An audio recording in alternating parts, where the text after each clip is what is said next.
To never miss another update from Spiritual Mantra.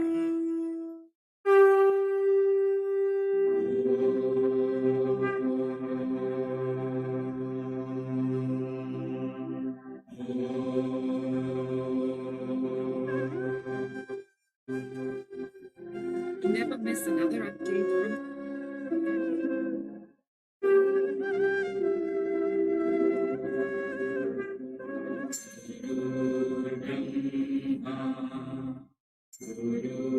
गुरुर्विष्णु गुरुर्देवो महेश्वरा गुरु साक्षात् परं ब्रह्मा तस्मै श्री गुरवे नमः। गुरुर्ब्रह्मा गुरुर्विष्णु गुरुर्देवो महेश्वरा गुरु साक्षात् परं ब्रह्मा तस्मै श्री गुरवे नमः। गुरुर्ब्रह्मा गुरुर्विष्णु गुरुर्देवो महेश्वरा गुरु साक्षात् परं ब्रह्मा तस्मै श्री गुरवे नमः। गुरुर्ब्रह्मा गुरुर्विष्णु गुरुर्देवो महेश्वरा गुरु साक्षात् परं ब्रह्मा तस्मै श्री गुरवे नमः। गुरुर्ब्रह्मा गुरुर्विष्णु गुरुर्देवो महेश्वरा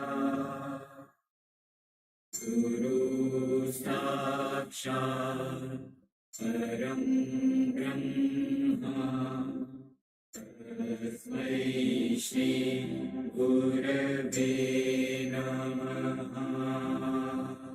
गुरुर्ब्रह्मा गुरुर्विष्णु गुरुर्देवो महेश्वरा गुरु साक्षात् परं ब्रह्मा तस्मै श्री गुरवे नमः। गुरुर्ब्रह्मा गुरुर्विष्णु गुरुर्देवो महेश्वरा गुरु साक्षात् परं ब्रह्मा तस्मै श्री गुरवे नमः। गुरुर्ब्रह्मा गुरुर्विष्णु गुरुर्देवो महेश्वरा गुरु साक्षात् परं ब्रह्मा तस्मै श्री गुरवे नमः। गुरुर्ब्रह्मा गुरुर्विष्णु गुरुर्देवो महेश्वरा गुरु साक्षात् परं ब्रह्मा तस्मै श्री गुरवे नमः। गुरुर्ब्रह्मा गुरुर्विष्णु गुरुदेवो महेश्वरा गुरु साक्षात् परं ब्रह्मा तस्मै श्री गुरवे।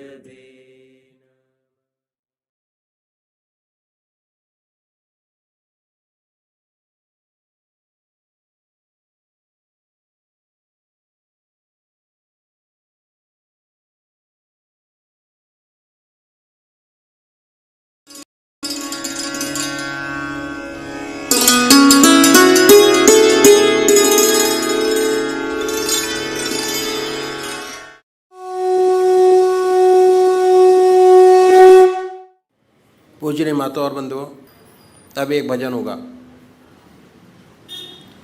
और भजन के साथ साथ सभी भाई बहन अपने अपने इष्ट को याद करेंगे, ध्यान करेंगे उनका। हमारा रास्ता ध्यान योग, ध्यान योग का है और ध्यान को कैसे अपनी ज़िंदगी में जोड़ते हैं ये जानना बहुत ज़रूरी है।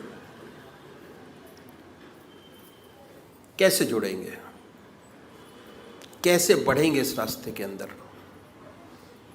कैसे अपने जीवन को सफल बनाएंगे, बहुत ज़रूरी है जानना।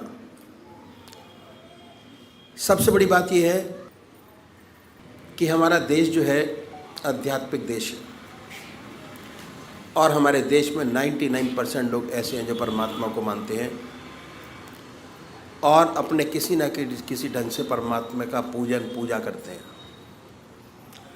तरीके अलग अलग हैं। 33 करोड़ देवी देवता हैं और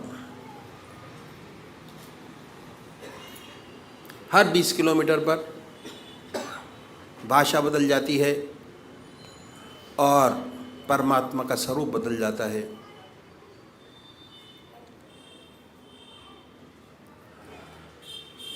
तो हम सब लोग जानते हैं कि परमात्मा ने हमें विवेक बुद्धि दी है, कर्म करने का अधिकार दिया है। बाकी 84 लाख योनियाँ भोग योनियाँ हैं। कितना सुंदर परमात्मा ने ये योनि हमको दी। परमात्मा की साया जब से पैदा हुए तब से हमारे साथ है और जब हम इस जहान को छोड़ के जाएंगे तब भी हमारे साथ है। समझने की ज़रूरत है कि कैसे परमात्मा की कृपा जन्म से अंत तक हमारे साथ है और ये मनुष्य जीवन के अंदर ही समझा जा सकता है और कोई योनि ऐसी नहीं है जो समझा सकती हो। परमात्मा ने बड़ी असीम दया कृपा कर हमको मनुष्य योनि प्रदान की। सबसे बड़ी देन।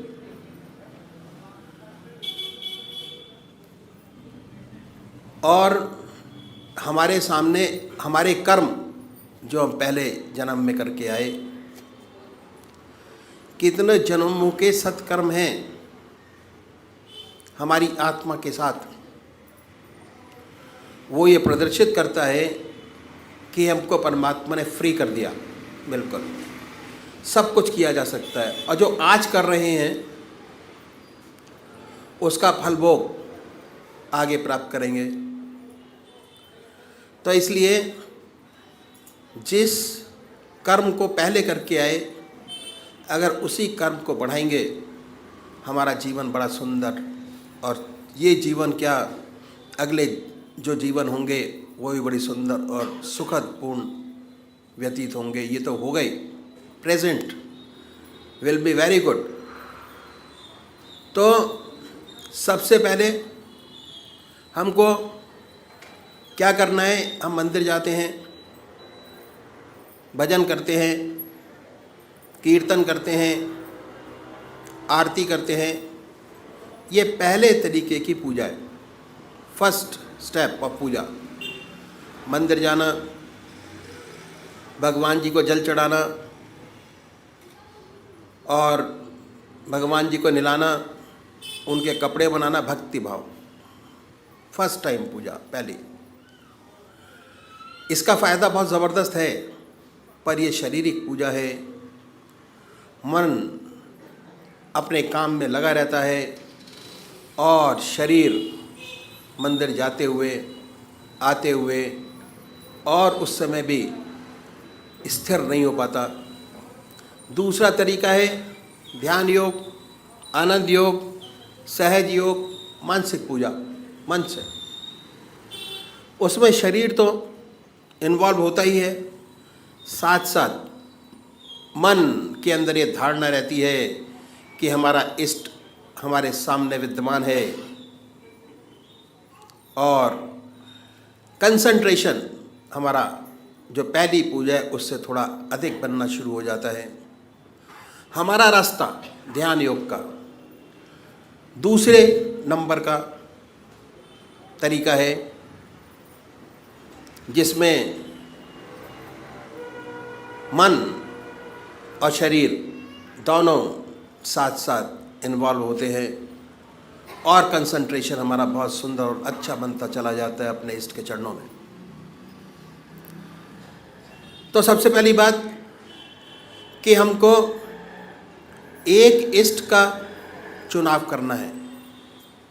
सबसे पहला काम जो साधक है, सबसे बड़ा उसका काम एक इष्ट का चुनाव करना, और वो भी जो आपकी आत्मा को सबसे प्यारा और सुंदर लगता है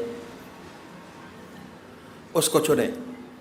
कोई वे राम को मानते हैं, कोई कृष्ण को मानते हैं, कोई देवी को मानते हैं, कोई हनुमान जी को मानते हैं। जो जिसका इष्ट है, 33 करोड़ देवी देवता में अपने इष्ट को चुन लीजिए, जो आपकी आत्मा को सबसे प्यारा लगता है। 2 बत्ती अगरबत्ती जलाएं, बड़े प्यार से बैठिए सुखासन से। वो भी निश्चित कीजिए कि कौन सा आसन सब आपके मन को सबसे सुखदायी लगता है, जिसमें सबसे ज़्यादा सुख हो, उस आसन पर बैठें।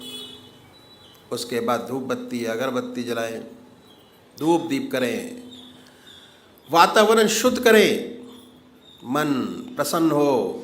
उसके बाद बड़े प्यार से बैठिए। अगर कोई भजन आपको आता है तो गाइए, नहीं आता तो भावना बनाएं। उसके बाद ये महसूस करें कि जो हमारा परमात्मा है, जिसमें परमात्मा की सबसे ऊंची भावना डाली हुई है, जो आपकी आत्मा को सबसे प्यारा लगता है, उसको ये महसूस करें कि वो हमारे सामने विद्यमान है, आपके सामने सशरीर बैठा हुआ है। अब वो फोटो में नहीं है, मूर्त में नहीं है, सशरीर हमारे सामने मौजूद है। ख्याल से उस पवित्र मूर्त को अपने सामने बनाएं और ये ख्याल करें, बड़ी बड़ी आंखें हैं, गोल चेहरा है, जटाएं हैं, सर्पों की माला है। आपका इष्ट जो आपके आंखों के सामने हमेशा आता है, उसको अपने सामने बनाइए, उस पर अपने मन को कंसंट्रेट करिए, उसी को देखिए। ना कोई और शक्ल बने, ना कोई और विचार आपके सामने आए, पर जैसे ही आप ये प्रोसेस शुरू करेंगे, ऐसे ऐसे विचार आपके सामने आएंगे जो आपने ज़िंदगी में कभी सोचे नहीं होंगे। उन विचारों को हटाएं, फिर अपने इष्ट की याद में लगिए, फिर अपने विचार को हटाएं, अपने इष्ट की याद में लगिए। अगर आज ये ध्यान करते हुए, अपने इष्ट की मूर्त बनाते हुए, दिल की हर धड़कन से अपने इष्ट का नाम लेते हुए अगर 100 विचार 1 मिनट में आते हैं, तो कुछ समय बाद अगर यही प्रैक्टिस आपने जारी रखी, उन विचारों में कमी आएगी और उसके बाद एक दिन ऐसा आएगा कि आप बैठे होंगे और आपका इष्ट सामने होगा, ना कोई विचार होगा ना ख्याल। उसमें ऐसे तल्लीन होंगे, ऐसे खोए होंगे, कितनी मन को शांति मिलेगी, जितना मन पर भार होगा वो हल्का होगा। और ऐसी ऐसी समस्याएं हल होंगी जो जिंदगी में आपने सोचे नहीं होंगे कि ये भी हल होंगी। बहुत सुंदर समा होगा, बहुत मन खुश होगा, मन खुश, आत्मा खुश, प्रसन्नता ही प्रसन्नता है, समाज खुश। दूसरे वो भाई हैं जो निराकार भगवान के उपासक हैं, ओम, अल्लाह, वाहिगुरु, वो नाम को चुने, बड़े प्यार से बैठिए और ये सुख आसन से और ये ध्यान कीजिए कि हमारे मन से ओम नाम निकल रहा है, या जो नाम आपने चुना है वो निकलता है और वाइब्रेट करता है पूरे शरीर के अंदर। उसके वाइब्रेशंस को महसूस करें, उसकी प्रेजेंस को महसूस करें और उसके आनंद से आनंदित होइए। ये पूरा रास्ता ध्यान योग का आनंद ही आनंद का है। बस थोड़ा समझने की ज़रूरत है। जैसे जैसे चीज़ें आपको समझ आती चली जाएंगी, वैसे आपका मन, हमारे शरीर के अंदर आनंद, चैतन्यता, खुशी हमारे मन के अंदर ही, हमारी आत्मा में है।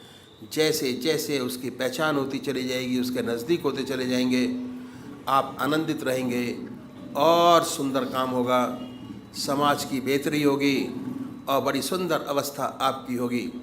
तो अभी एक भजन होगा और भजन के साथ साथ सभी भाई बहन अपने अपने इष्ट का ध्यान करेंगे।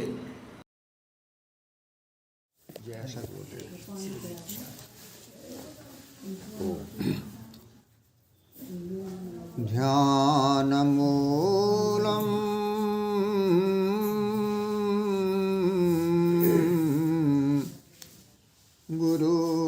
गुरुर्मूर्ति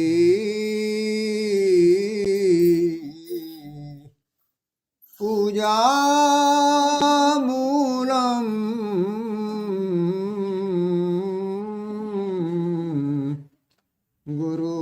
गुरुपदम्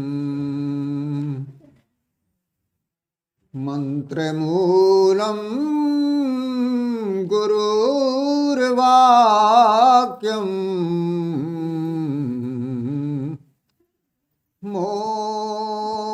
मोक्षमूलम्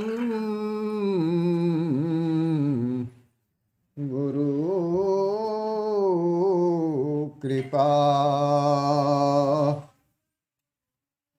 बन्नो गुरुपद कन्यो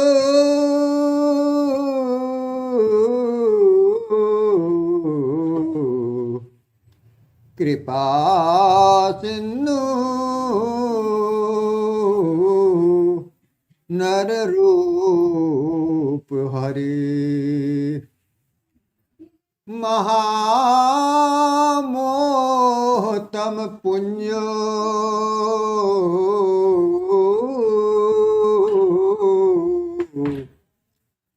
जासु बचन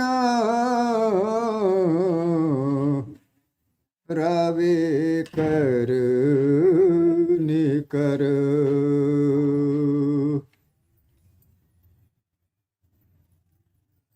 याद अकेले में तेरी आती है रो लेता हूँ मैं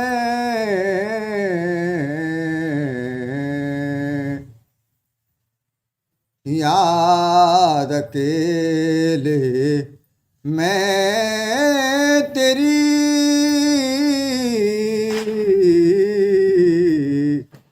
आती है रो लेता हूँ मैं। याद अकेले मैं तेरी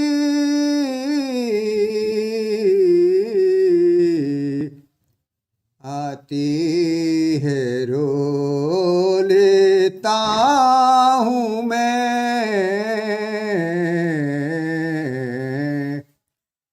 हिलकियाँ बनती हैं तेरा नाम जब लेता हूँ मैं। याद अकेले मैं तेरी आती है रो लेता हूँ मैं। हिलकियाँ बनती हैं तेरा नाम जब लेता हूँ मैं। पहुँच जासू मेरे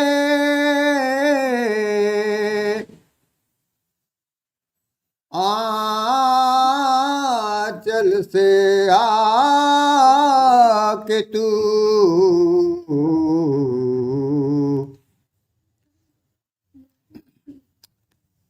पहुँच जा चल से अपने आके तू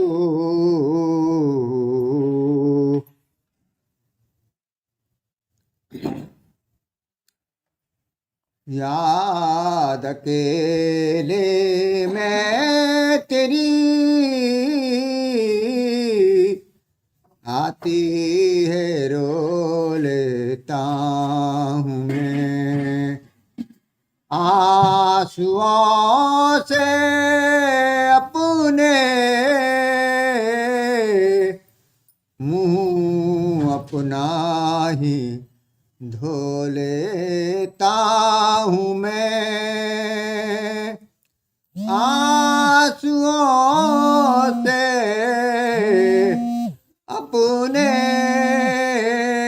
मुँह अपना ही धो लेता हूँ मैं।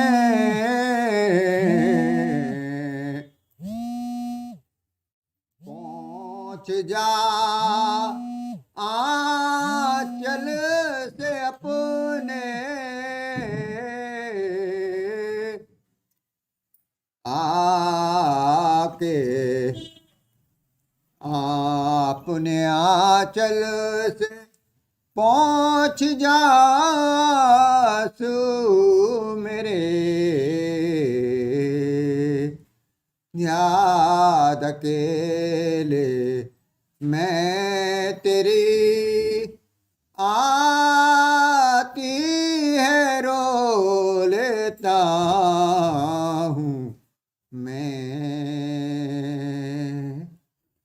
हिलकियाँ बनती है तेरा नाम जो लेता हूँ मैं। याद अकेले मैं तेरी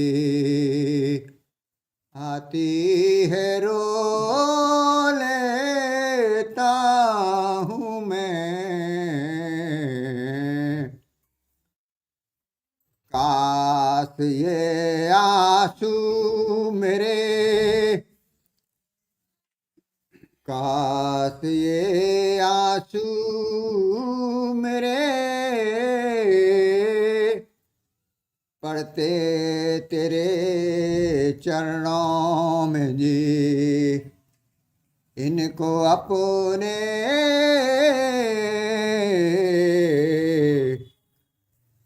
आंसुओं को अपने में दामन पे थाम तो लेता हूँ मैं, अपने दामन पर ही इनको थाम तो लेता हूँ मैं।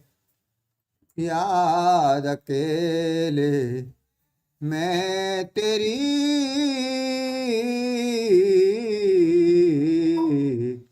आती है रो लेता हूँ मैं। याद अकेले में तेरी आती है रो लेता हूँ मैं। हिल्कियाँ बनती हैं तेरा नाम जो लेता हूँ मैं। याद अकेले मैं तेरी आती है रो लेता हूँ मैं। याद अकेले मैं तेरी आती है रो लेता हूँ मैं। याद अकेले मैं तेरी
श्री ब्रजमोहन वचनामृत परिच्छेद 3 सद्गुरुदेव दर्शन की लगन। स्थान T34 अतुल ग्रोव रोड, नई दिल्ली, सन 1948। बिनु पद चले सुने बिनु काना, कर बिनु कर्म करे विधि नाना। आनन रहित सकल रस भोगी, बिनु बानी बकता बड़ जोगी।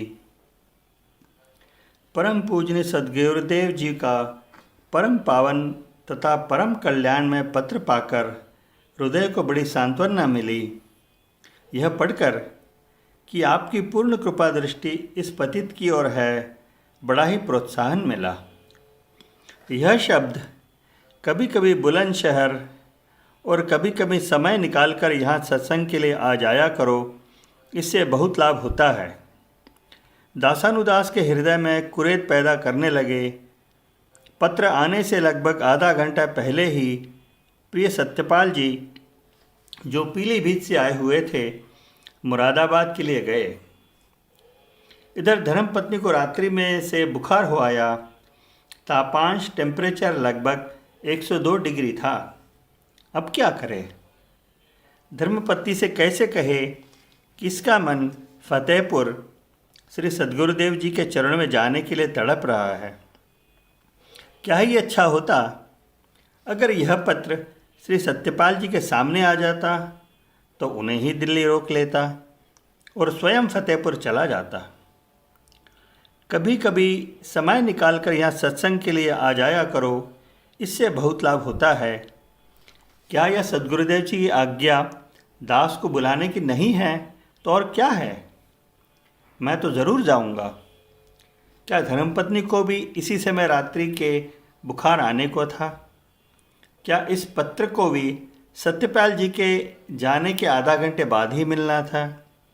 यह सब दास की परीक्षा नहीं तो और क्या है?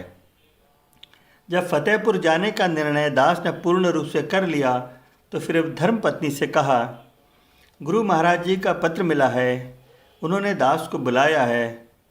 मेरा विचार आज ही सायंकाल की गाड़ी से फतेहपुर जाने का है। धर्मपत्नी ने कहा, ऐसे पत्र तो आया ही करते हैं, उचित अवसर देखकर ही जाया जाता है। क्या आप मुझे ऐसे बुखार की हालत में छोड़ जाएंगे? यह दोनों बच्चे दिनेश और रमेश वैसे ही तंग करेंगे। इनके खाने पीने का इंतज़ाम कौन करेगा? दास ने दिया उत्तर, मुझे पूर्ण विश्वास है कि आपका बुखार मेरे जाते ही बिल्कुल ठीक हो जाएगा। मैं 4 दिन में वापस आ जाऊंगा। मैं तुम्हारे लिए दवा और बच्चों के लिए डबल रोटी, फल इत्यादि अच्छी मात्रा में छोड़ जाऊंगा ताकि आपको खाने के लिए कुछ बनाना ना पड़े। धर्मपत्नी ने नाराज होकर कहा, यह भला कौन सी बात है कि आप हमें ऐसी हालत में छोड़कर चले जाएंगे? मेरी तबीयत तो वैसे ही बहुत ख़राब है। यह बच्चे अकेले और मुझे तंग करेंगे, मगर आपको जाना ही है तो फिर कभी चले जाना। दास ने कहा, मेरा दिल तो आज ही जाने को है और अगर नहीं गया तो मेरे दिल को बहुत दुख होगा और न मालूम यह दुख कब तक बना रहे। धर्मपत्नी ने कहा, और आपके चले जाने से हमें क्या सुख होगा?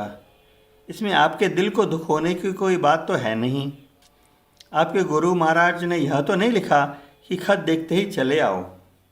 मैं आपसे जाने के लिए मना नहीं करती हूँ, ऐसी हालत में स्वयं ही नहीं जाना चाहिए।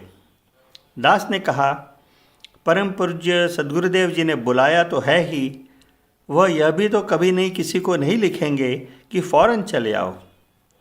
संत महात्माओं के तो केवल इशारे होते हैं। जिसने उनको समझ लिया उसका बेड़ा पार हुआ, जिसने नहीं समझा वह रह गया। मेरी आत्मा और दिल गुरु महाराज जी के चरणों में जाने के लिए तड़प रहे हैं। लेकिन अगर मेरे जाने से तुम्हें तकलीफ़ होती है तो मैं हरगिज़ नहीं जाऊंगा, परंतु मुझे यह अफसोस हमेशा बना रहेगा। धर्मपत्नी ने कहा, मैं यह हरगिज़ नहीं चाहती है कि मेरी वजह से आपको तकलीफ़ हो तो आप ज़रूर चले जाइए। दास ने कहा, आप मुझे खुशी खुशी जाने की इजाज़त दें।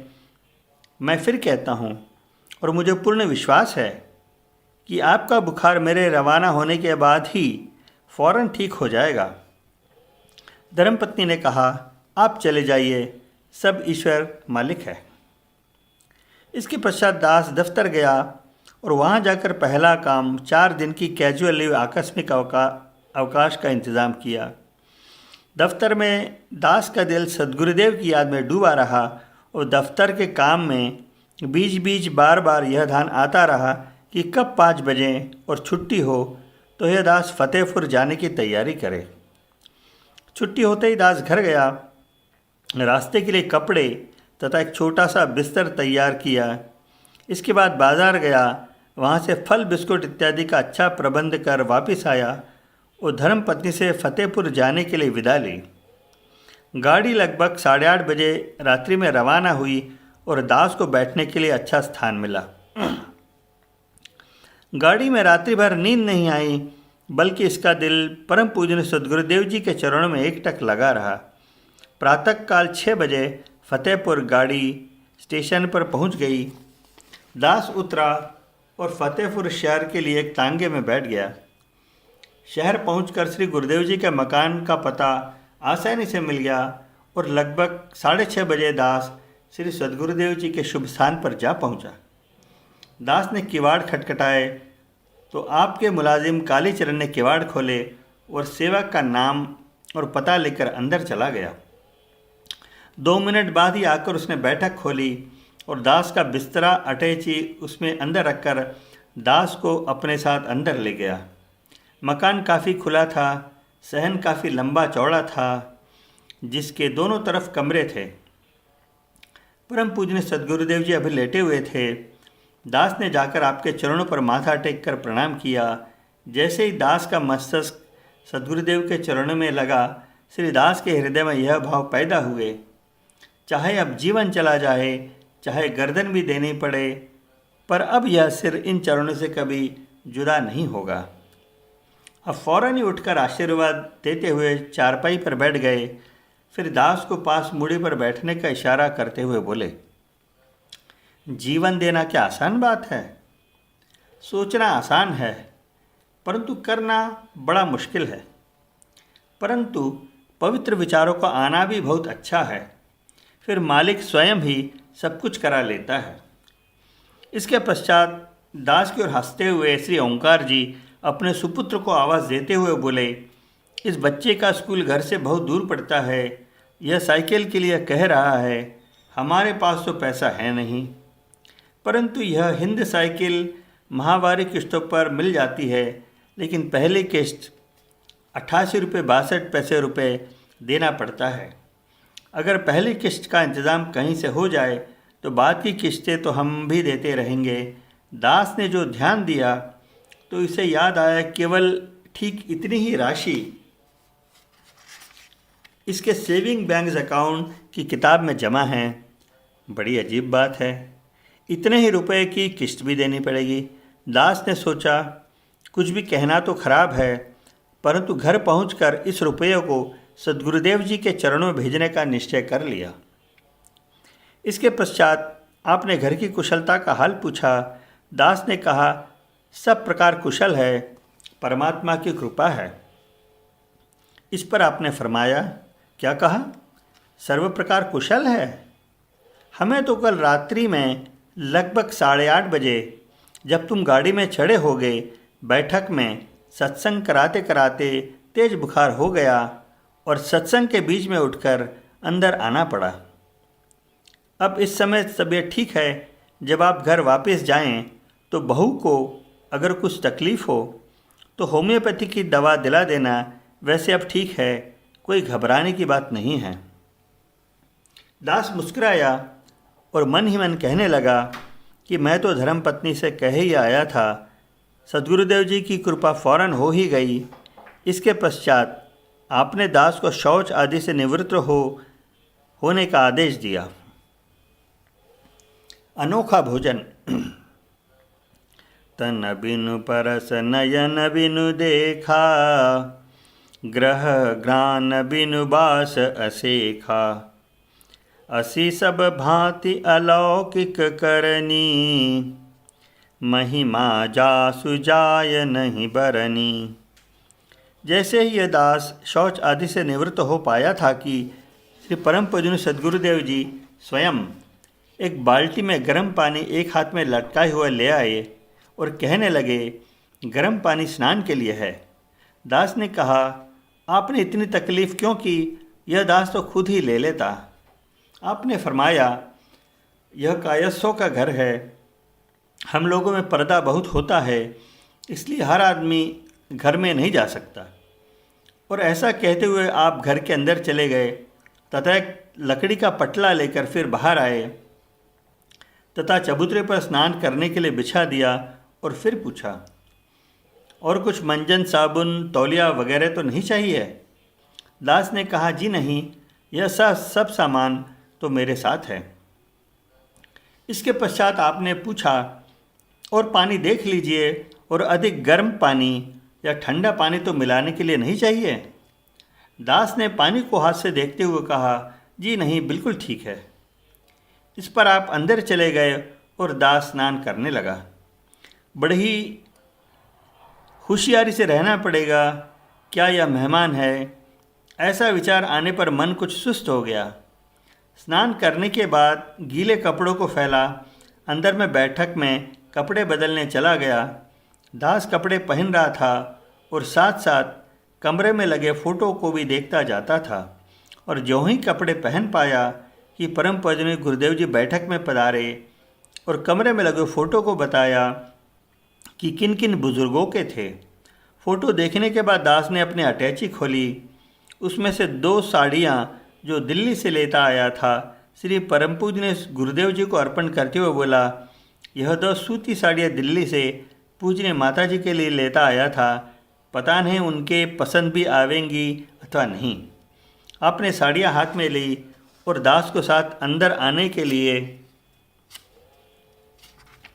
इशारा किया। अंदर जाकर आपने परम पूजनीय माता जी को साड़ियाँ देते हुए कहा, यह लड़का आपके लिए साड़ियाँ लाया है और आपको माता जी कहता है। पूजनीय माता जी ऐसा सुनकर बाहर आंगन में आ गई और दास से कहने लगी, साड़ी अच्छी है। दास ने चरण छुए। आपने आशीर्वाद देते हुए बैठ जाने का आदेश दिया। फिर चाय व नाश्ता तैयार करने लगी। इसी बीच में परम पूजनीय गुरुदेव जी बाहर बैठक में चले गए। आपने दास को चाय व नाश्ता दिया। दास चाय पीने लगा कि इतने में ही इसकी निगाह पूजनीय मुन्ने भैया पर गई। दास ने आपको पास बुलाकर गोदी में बिठा लिया और खुद भी नाश्ता करने लगा तथा साथ में पूजनीय मुन्ने भैया को भी खिलाने लगा। परम पूजनीय माता जी बड़े गौर से देखती रहीं और मुस्कुराती रहीं। और जो ही परम पूजनीय गुरुदेव जी बाहर से अंदर आंगन में आए, आपने कहा, यह अजीब बनिए हैं, देखो मुन्ने को अपने हाथ अपने साथ कैसा खिला रहे हैं, इन्हें किसी प्रकार का कोई विचार नहीं है। परम पूजनीय गुरुदेव जी मुस्कुराते हुए बोले, ठीक है, यह तो अच्छी बात है, और बाहर चले गए। नाश्ता करने के बाद दास भी बैठक में चला गया। आपने अपने समीप तख्तपोश पर बैठने का आदेश दिया और फरमाया, आपको उपदेश देते समय, पूजा सिखाते समय हम अपने आप को भूल गए और बहुत ऊंचे पहुंच गए और आपकी आत्मा भी खिंच गई। जब होश आया तो बड़ी फिक्र पड़ी कि कहीं कपड़े ना फट जाएं। इसके बाद परमात्मा से यही प्रार्थना करते रहें कि सकुशल वापसी हो जाए। तुम्हारे पत्र आने के बाद इत्मीनान हो गया। परमात्मा की असीम दया और कृपा से ही ऐसा होता है, वरना कपड़े फट जाने का बड़ा डर था। आप हमारी तवज्जो बहुत लतीफ़ होती है, जो आत्मा पर जाकर असर करती है, मन पर नहीं। आत्मा पर असर होने से इंसान में स्वयं ही तब्दीली होना आरंभ हो जाती है और इस तवज्जो का असर स्थायी होता है। मानसिक तवज्जो ज़ाहिरा बड़ी ज़ोरदार मालूम होती है, पर उसका असर आत्मा पर नहीं होता, केवल मन तक ही रहता है। लिहाजा होश में आने के बाद मनुष्य जैसा था वैसा ही रह जाता है। दास बड़े गौर से सब कुछ सुनता रहा। इसके पश्चात आप घर के अंदर चले गए और दास का मन स्वतः ही विशेष रूप से एकाग्र होने लगा। दास कुछ समय तक बैठक में बैठा आत्मिक आनंद का रस लेता रहा। जब सचेत हुआ तो फिर घर में अंदर गया तो देखा परम पूज्य सदगुरुदेव जी भोजन कर रहे हैं। दास को देखकर परम पूज्य माता जी ने फरमाया, आज कुछ देर हो गई थी, इस डर से कि कहीं आपके दफ्तर को देर न हो जाए उड़द की दाल की खिचड़ी बना ली थी। अब इनके लिए दास को इशारा करते हुए पक्का खाना बनाऊंगी। दास ने कहा, मेरे लिए पक्का खाना बनाने की कोई ज़रूरत नहीं है, मुझे तो उड़द की दाल की खिचड़ी बहुत अच्छी लगती है, पक्का खाना तो मुझे बिल्कुल पसंद नहीं है।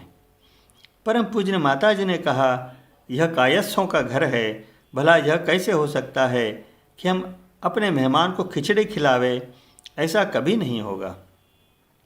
दास ने कहा, माता जी मैं मेहमान थोड़े ही हूँ, आप मुझे मेहमान कैसे बताती हैं?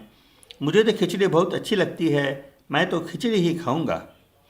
इसी बीच में परम पूजनीय गुरुदेव जी ने अपने थाल की ओर इशारा करते हुए फरमाया, अच्छा भाई, अगर हिम्मत हो तो इसी में आ जाओ। दास फौरन ही हाथ धोकर परम पूजनीय गुरुदेव जी के साथ उनके ही थाल में भोजन करने बैठ गया। थोड़ी ही देर में भोजन करते करते दास को बड़ी तीव्र महवियत तारी होनी आरंभ हो गई। दास का हृदय से लेकर मस्तिष्क सब विद्युत धाराओं से ओतप्रोत हो गया। मस्तिष्क की तो हर नस फड़क उठी। आँखों की पुतलियाँ स्वतः ऊपर की ओर एक स्थान पर स्थिर हो गई। आँखों के पलक स्वतः झपकने लगे। आनंद का तो पारावार ही न था। भोजन करने के बाद जब यह दास उठा तो चलना भी अच्छा मालूम नहीं होता था। दास बैठक में चला गया और वहाँ जाकर बैठकर आत्मिक आनंद का रसास्वादन करता रहा। लगभग आधा घंटा बाद एक इक्के वाला आया और दरवाजे पर खड़ा हो गया। चपरासी ने दफ्तर का लाल बस्ता जिसमें फाइलें बंदी थी ले जाकर इक्के पर रख दिया। इसी बीच में परम पूजनीय गुरुदेव जी बैठक में तशरीफ़ लाए और एक अलमारी का ताला खोलते हुए बोले, वैसे तो तबीयत आपकी यहाँ बराबर लगी ही रहेगी, परंतु फिर भी अगर इच्छा हो तो इस अलमारी में से जो पुस्तक चाहो लेकर पढ़ना। मैं सायंकाल लगभग 5 बजे दफ्तर से वापस आ जाऊंगा।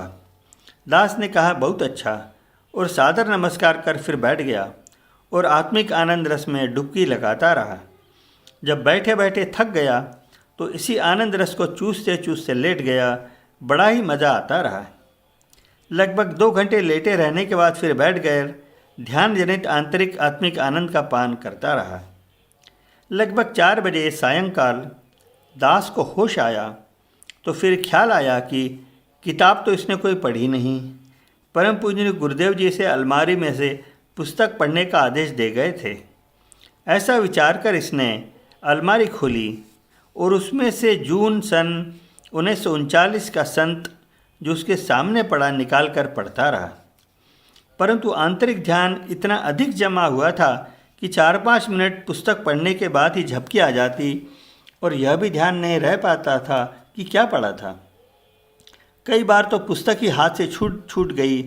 लगभग 1 घंटा दास ने पढ़ने का भरसक प्रयत्न किया, परंतु न तो कुछ पढ़ ही पाया और जो कुछ पढ़ा वह समझ में नहीं आया। अंत में हार कर पुस्तक वापस अलमारी में रख दी और आंतरिक ध्यान में डुबकियाँ लगाने लगा। श्री जय गुरुदेव, जय पद शरणम। हे गुरुदेव, तू ही है, तेरी इच्छा पूर्ण हो।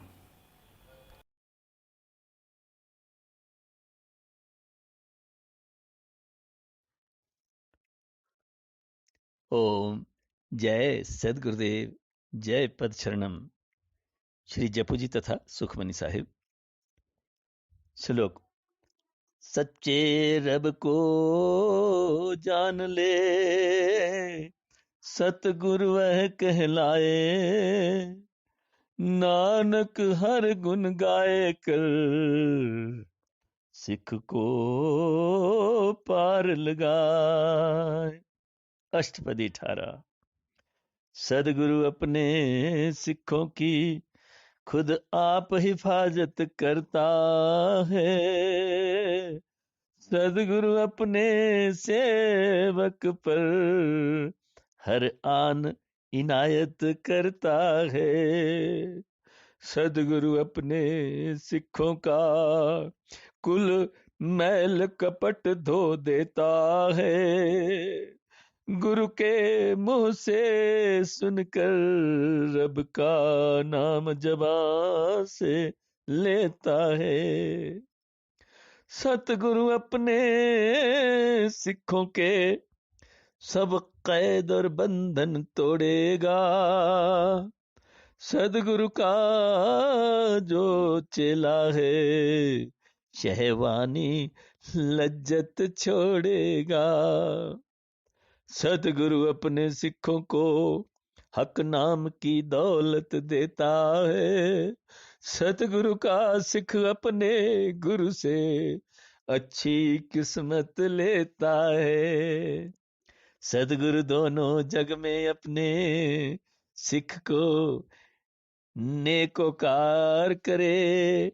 नानक सतगुरु सिखों को खुद अपनी जान शुमार करे। गुरु के जब स्थान में जाकर कोई सेवक रहता है, लाजिम है सब करता जाए जो जो सदगुरु कहता है।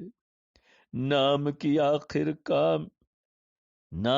खातिर काम न हो, मत अपना आप जिताए वह। नाम की खातिर काम न हो, मत अपना आप जिताए वह।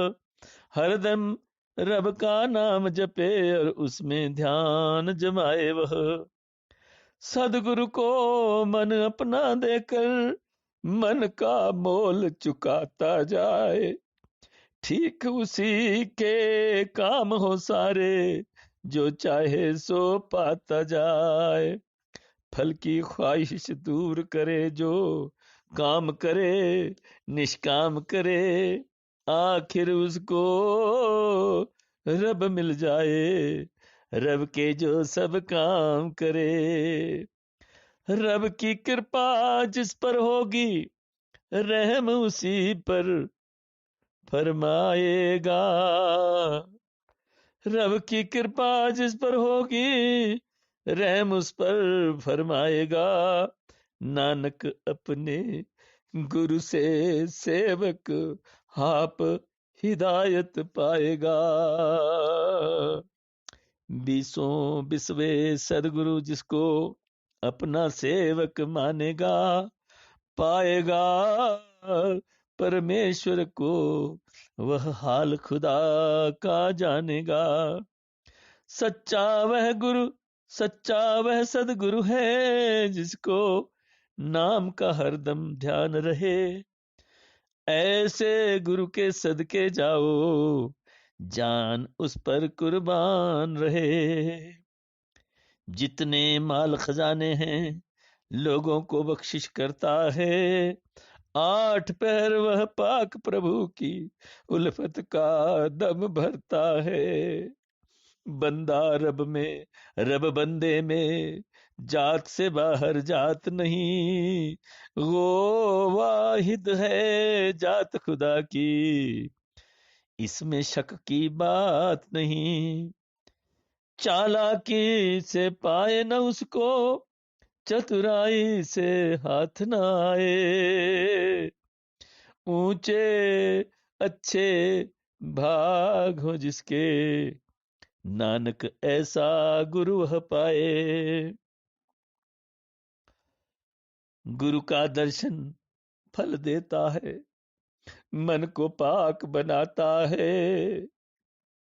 गुरु का दर्शन फल देता है, मन को पाक बनाता है। छू कर उसके चरणों को, सब चाल चलन धुल जाता है। रहकर उसकी संगत में, जो खालिक के गुण गाता है। पाक खुदा की दरगाह में का, वह बंदा रास्ता पाता है। उसकी बातें सुनने से कानों को लज्जत मिलती है, मन को चैन मयस्सर हो और रूह को राहत मिलती है।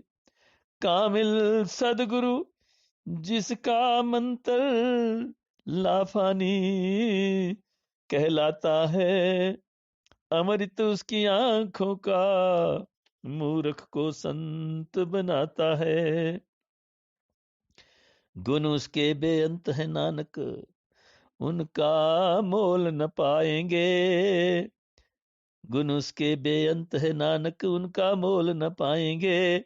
अपने साथ मिलाए उनको, जो जो उसको भाएंगे। मेरे मुंह में एक जुबान वस्फों का उसके अंत नहीं।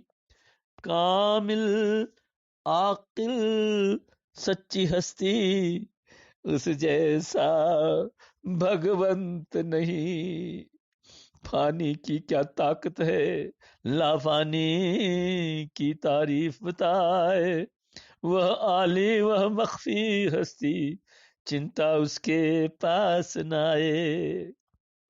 पाक है खाने पीने से, बेलाग है वह सुखदाई है। वह अनमोल प्रभु है, उसकी कीमत किसने पाई है।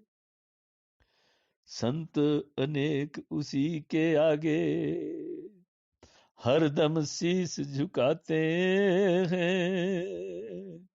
पाक कमल के चरणों पर वह दिल से ध्यान जमाते हैं। ऐसे प्यारे सदगुरु पर फिर जान न क्यों बलिहारी हो। मेहर से जिसकी नानक रब का नाम जवां पर जारी हो। कोई कोई बंदा है जो यह अमृत रस पीता है। कोई कोई बंदा है जो यह अमृत रस पीता है। जो अमृत रस पीता है, लाफानी होकर जीता है। वस्फों वाला मालिक जिसके सीने में घर करता है, बाकी है लाफानी है। वह कब दुनिया में मरता है। 8 पहर जो अपने दिल से नाम खुदा का लेता है। सच्ची सच्ची पाक हिदायत वह सेवक को देता है। माया से कुछ प्यार न रखे और न दिल ललचाए वह। एक प्रभु की याद करे, बस उस पर ध्यान जमाए वह। जैसे दूर हो सब तारीकी, जब दीपक पुर नूर रहे। वैसे गुरु मिलने से नानक मोह भरम दुख दूर रहे। आग लगी हो सीने में तो ठंडक यह पहुंचाता है। मन को सुख आनंद मिले, दुख दूर सभी हो जाता है। आग लगी हो सीने में तो ठंडक वह पहुंचाता है। मन को सुख आनंद मिले, दुख दूर सभी हो जाता है। साधु अपने सेवक से उपदेश जो पूरा कहता है, कब फिर जीने मरने का अंदेशा बाकी रहता है। मन का सारा खौफ मिटे, मन का सारा खौफ मिटे, बेखौफ हो तो बेबाक रहे। दूर हो सब तकलीफें मन की, मन हर दुख से पाक रहे। सब जब साधों की संगत में तू नाम खुदा का याद करे, अपना प्यारा करके तुझको रहमत वाला शाद करे। नानक बंदा वस्फ खुदा का दिल से जब सुन पाता है, दूर तना सुख होता है। सुख पाता भरम मिटाता है, सुख पाता भरम मिटाता है। हर गुण से वह पाक भी है, और आप वह हर गुण वाला है। हर गुण से वह पाक भी है, और आप वह हर गुण वाला है। उसकी न्यारी कुदरत ने हैरत में सबको डाला है। अपने रंग वह आप ही जाने, अपना खेल बनाए आप। अपना रुतबा आप वह समझे, अपना दाम लगाए आप। बे उसके रब कोई नहीं, बे उसके रब कोई नहीं। वह यकता है, लासानी है। रूह वही है सबके अंदर, सब जानो का जानी है। रूह वही है सबके अंदर, सब जानो का जानी है। शक्लें उसकी रंग उसी के, उसका इताना बाना है। साधों की संगत में रहकर नूर उसका पहचाना है। रचना खूब रचाई उसने, कुदरत उसकी न्यारी है। रचना खूब रचाई उसने, कुदरत उसकी न्यारी है। 100 बार खुदा अपने पर खुद नानक बलिहारी है। 100 बार खुदा अपने पर खुद नानक बलिहारी है। साथ चलेगी बंदगी, दुनिया मिट्टी धूल।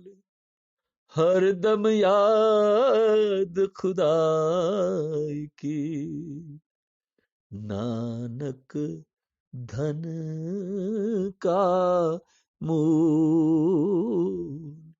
नानक धन का मूल। ओम जय सद्गुरुदेव, जय पद शरणम।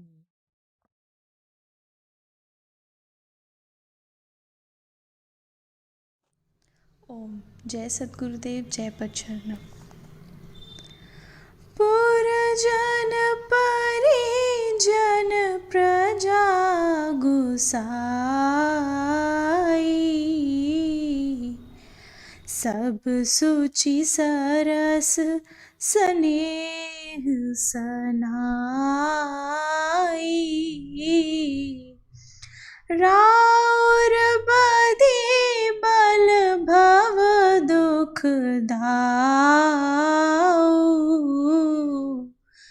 प्रभु बिनु बाधी परम पद लाऊ।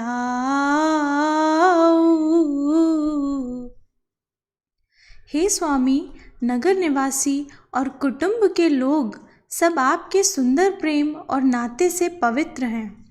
आपके लिए संसार का दुख दाह भी अच्छा है, पर आपके बिना परम पद का लाभ भी अच्छा नहीं है। स्वामी सुजान जानी सब ही के,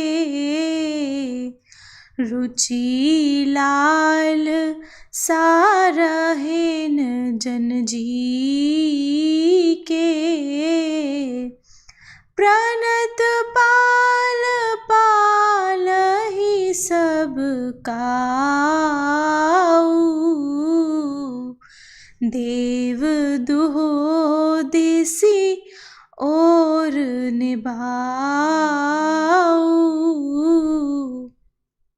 हे स्वामी, आप सुजान हैं, सभी दासकों के हृदय की रुचि, लालसा और स्थिति को जानते हैं। आप प्रणतपाल हैं, सबका पालन करते हैं। हे देव, दोनों ओर अंत तक निर्वाह होना आपके हाथ है। असमोही सब विधि भूरी भोसा, किए विचार ना सोच खरोसो।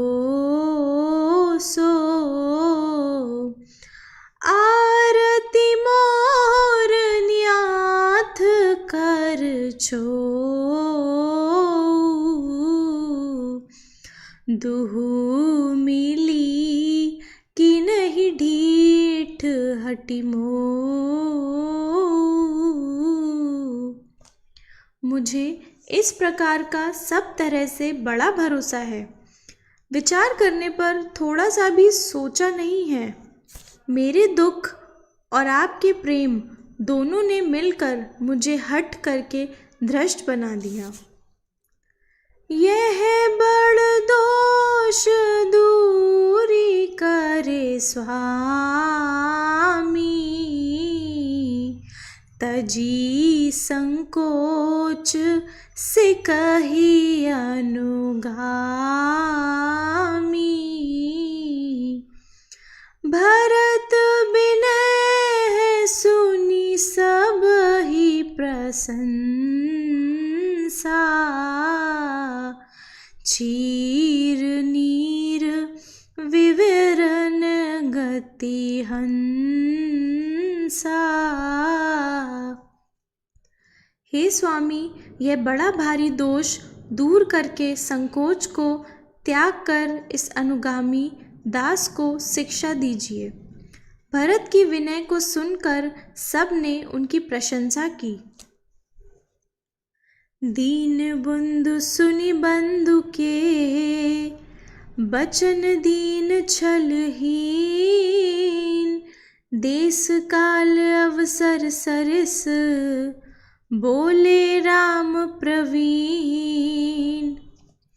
तब भाई भरत के ऐसे दीन एवं छलहीन वचन को सुनकर दीनबंधु प्रवीण श्री रामचंद्र जी देश काल और समय के अनुसार यह वचन बोले। तात तुम्हारी मोरी परिजन की, चिंता गुरही नरपही घर बन की। माथे पर गुरु मुनि मिथ ये लेसु, हम ही तुम ही सपने हो कलेसु।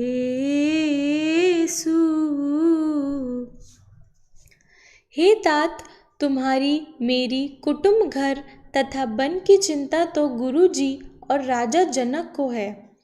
गुरु जी और जनक जी के होते हुए तुम्हें स्वप्न में कलेश भी नहीं है। मोर तुम्हार परम पुरुषारथ,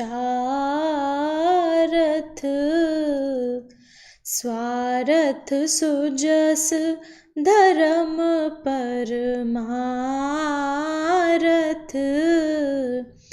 पितु आयसु पालई दो भाई, लोक वेद भल भूप भलाई। मेरा और तुम्हारा परम पुरुषार्थ, स्वार्थ, सुयश, धर्म और परामर्थ इसी में है कि दोनों भाई पिता की आज्ञा का पालन करें। यह लोक में भी भला, वेद में भी भला और इसी में राजा की भी भलाई है।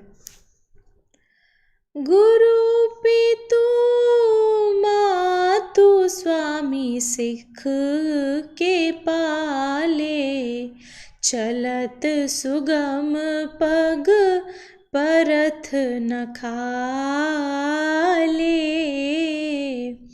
अस विचारी सब सोच विहाई,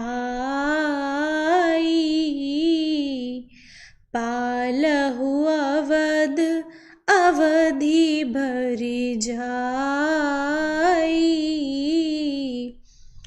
गुरु, पिता, माता और स्वामी की शिक्षा का पालन करने से पैर नीचे नहीं पड़ता। ऐसा विचार कर, सब सोच को त्याग कर अवधि भर जाकर अयोध्या का पालन करो। देश कोस पुरुजन परिवारु, गुरुपद रजहि लाग छरु भारू।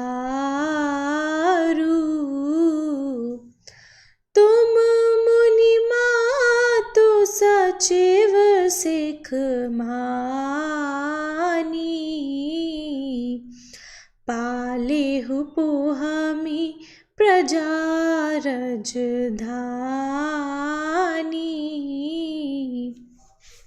देश, खजाना, नगर निवासियों और कुटुंब का दायित्व गुरु के चरणों पर है। मुनि जी, माता और मंत्रियों की शिक्षा को मानकर पृथ्वी, प्रजा और राजधानी का पालन करना। मुखिया मुख सो चाहिए, खान पान कहेक, पाले पोष सकल अंग, तुलसी सहित विवेक। मुखिया मुख के समान होना चाहिए, जो खाने पीने के लिए एक ही हो और विवेक पूर्वक संपूर्ण अंगों का पालन पोषण करे। राज धर्म सर्वस ए तीनों, जिमि मन माह मनोरथ गोई। बंधु प्रबोध कीने बहु भांति, बिनु आधार मतोष न शांति। संपूर्ण राजधर्म इतना ही है कि जैसे मन में मनोरथ छिपे रहते हैं, श्री रामचंद्र जी के भरत को बहुत तरह से समझाते हैं, पर बिना किसी आधार के उनके मन को संतोष और शांति नहीं हुई। भरतशील गुरु सचिव समाजू, सकुच स्नेह विवश रघुराजू। प्रभु करि कृपा पावरी दीने, सादर भरत शीस धरि लीने। भरत जी के शील से गुरु और मंत्रियों के समाज में श्री राम जी स्नेह और संकोच के वश हो गए। उन्होंने अपनी खड़ाऊ दी। भरत जी ने आदरपूर्वक उसे सिर पर धारण कर ले लिया। चरण पीठ करुणा निधान के, जनुमगु जामिका प्रजा प्राण के। संपुट भरत स्नेह रतन के, आखर जुग जनु जीवयक जन के। करुणा निधान की ये दोनों पादुका मानो प्रजाओं के प्राणों के पहरेदार रक्षक हैं तथा भरत जी के प्रेम रूपी रतन के रखने के संपुट और मुक्ति देने के निमित्त राम ऐसे दो अक्षर हैं। कुल कपाट कर कुशल करम के, विमल नयन सेवा सुध धर्म के। भरत मुदित अवलंब लहे ते, असु सुख जस सिए राम रहे ते।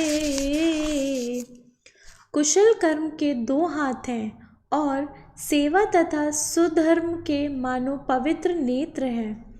ऐसे अवलंब के मिल जाने से भरत जी ऐसे प्रसन्न हुए मानो सीता और श्री राम जी अयोध्या में ही रह गए।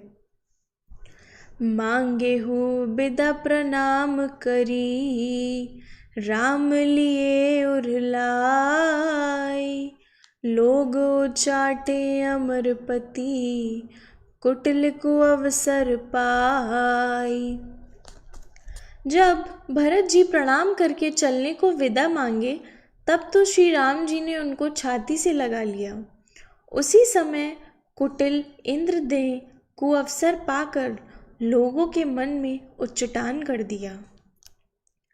सो को चाली सब कहे भईनी के, अवदियास सब जीवन जी के। नत्रुलशन सिए राम वियोगा, हरिहर मरत सब लोग को रोगा। यह उचाट सब किसी के लिए अच्छी हुई क्योंकि सबके जीने की आशा 14 वर्ष की अवधि है। नहीं तो लक्ष्मण, सीता और श्री राम जी के वियोग रूपी कुरोग से सब लोग घबरा कर मर जाते। राम कृपावरेब सुधारी, बेबुदुधारी भई गुनद गुहारी। भेटत भुज भरी भाई भरत सो, राम प्रेम रस कही न परत सो। श्री रामचंद्र जी की कृपा से वह टेढ़ी चाल भी सीधी हो गई कि देवताओं की उल्टी धारणा उस ओर सहायक हो गई। श्री राम जी भुजा भरकर भरत को भेंटते हैं। उस प्रेम रस का वर्णन नहीं किया जा सकता। तन मन बचन मगी अनुराग,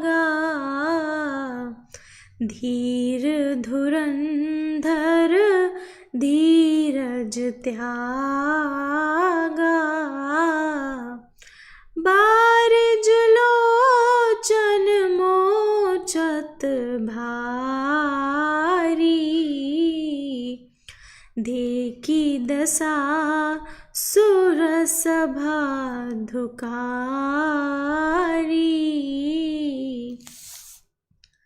तन मन वचन से प्रेम उमड़ आया। उस पर श्री रामचंद्र जी भी धीरज को छोड़ दिए और उनके नेत्रों से आंसू गिरने लगे। यह देखकर देवता लोग भी दुखी हो गए। मुनिगण गुरुजन धीर जन कैसे, ज्ञान अनल मन कसे कहे से।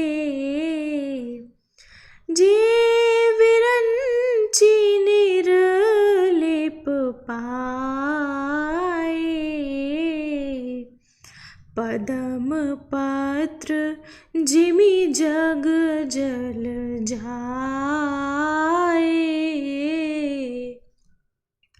और मुनिजन वशिष्ठ तथा जनक जी जैसे धीरवान भी, जो अपने कनक रूपी मन को ज्ञान रूपी आग में कसे थे, और जो लोग माया से वैसे ही अलग थे जैसे जल से कमल का पत्ता अलग रहता है।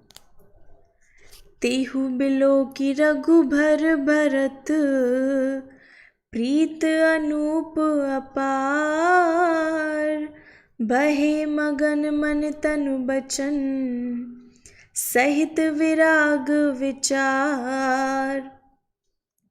वे भी महात्मा भरत और श्री रामचंद्र जी की सुंदर अनुपम विचार युक्त अपार प्रीति को देखकर तन मन तथा वचन से विराग के विचार समेत मगन हो गए। ओम। जय सद्गुरुदेव, जय बच्चन। परमात्मा तू ही है, तेरी इच्छा पूर्ण।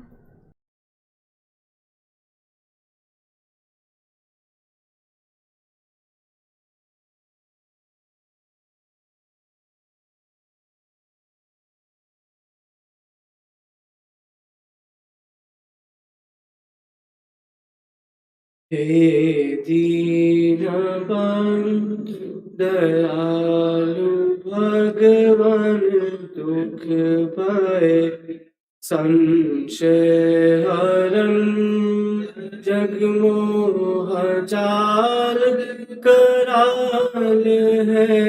आया प्रभु तेरी शरण, मैं पतित हूँ तुम पतित पावन, दास में तुम नाथ हो। दिन रात सोते जागते प्रभु तुम हमारे साथ हो। भव जाल से अति त्रसित हूँ, करता बने हो हे पिता। कर जोड़ कर अति दीनता से, नाथ ये वर मांगता। गुरु के चरण में प्रेम और गुरु भक्ति मुझको दिए। श्रद्धा बड़े गुरुदेव में, ऐसा अनुग्रह कीजिए। सर्वस्वर्ण कर सकूं प्रीति बड़े गुरुदेव पर।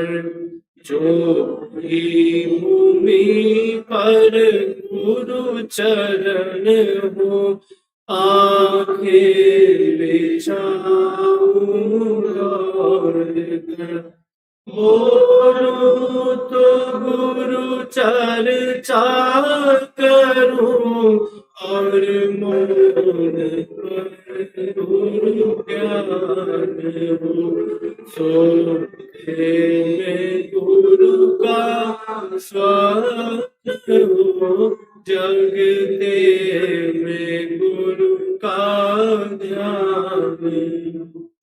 पापी अधर्मी कुटिल कामी, जानते आश्रय दिया। रहवासी गुरुदेव जी, निज दास मुझको कर दिया। अंतिम विनय है आपसे, पूर्ण गुरु पूर्ण पिता। तब चरण पर हो शीश, जिस दिन प्राण हो तन से जुदा। हे दीनबंधु दयालु भगवान, दुख भय संशय हर। जग मोह जाल करार है, आया प्रभु तेरी शरण।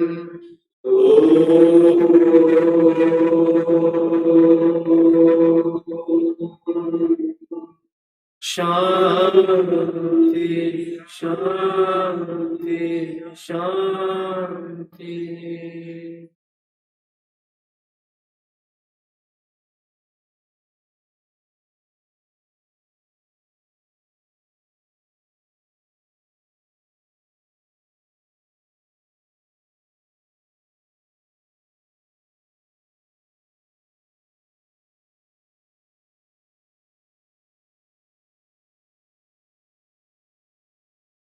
अनमोल वचन अखिल भारतीय संत मत सत्संग के संस्थापक और गृहस्थ में आनंद योग के जनक परम संत महात्मा परम पूज्य श्री यशपाल जी महाराज अर्थात परम पूज्य भाई साहब जी द्वारा प्रतिपादित इन अनमोल वचनों का पालन करना अति आवश्यक है। ये वचन हमारी गृहस्थ आध्यात्मिक साधना के लिए मूलभूत सिद्धांत हैं, जो इस प्रकार हैं। हम दुनिया की हर चीज की कीमत आंकते हैं, अपने मानव जीवन की कीमत भी जाने व परमात्मा की प्राप्ति हेतु साधना करें। मनुष्य योनि एक उपहार है, इसीलिए परमात्मा को धन्यवाद देते हुए आधा घंटा प्रातःकाल, आधा घंटा सायंकाल पूजा अवश्य करें। सत्संग, सतनाम व सद्गुरु को प्राथमिकता देते हुए इसी के आधार पर ध्यान योगाभ्यास अवश्य करें व गृहस्थ के कार्यों को परमात्मा का कार्य समझकर उसी की याद में संपन्न करें। हर समय ये ध्यान रहे कि गुरु कृपा द्वारा परमात्मा की पवित्र सत्ता का हमारी आत्मा में वास है, अतः मन में निरंतर अपने इष्ट देव का जाप करें। मान सम्मान की इच्छा ना करें व अपमान से दुखी ना हो। परमात्मा के अतिरिक्त किसी और का भय ना करें। दूसरों की बुराई न करें, न सुने, सत्य व मधुर बोलें, अश्लील शब्द मुंह से ना निकालें, सभी से नम्रतापूर्ण व सुंदर व्यवहार करें। धर्म पत्नी के अतिरिक्त अपने से बड़ी से माता जैसा, बराबर की से बहन जैसा व छोटी से पुत्री जैसा व्यवहार करें।